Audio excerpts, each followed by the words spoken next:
Бразилиядагы Исла Гранде аттуу чакан аралдын жээгинде 2011-жылы Жоао Перейра де Соуза күйүүчү майгачыланган пингвинди таап алган. Ал аны тазалап, канаттууга Дим деген ат койгон.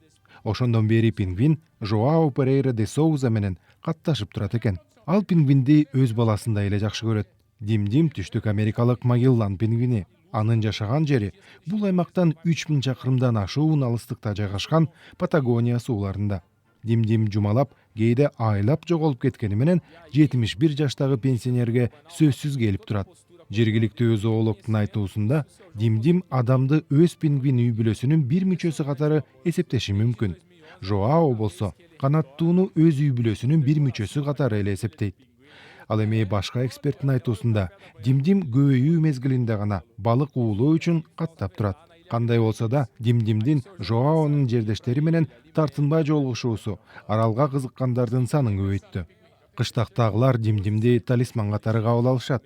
Ал эми канаттуу алардын мейман достугуна ыраазы. Магеллан пингвиндери Бразилия суусунда көп кездешпейт, бирок жергиликтүү үйгө келип душ алуу бул сейрек көрүнүш болсо керек.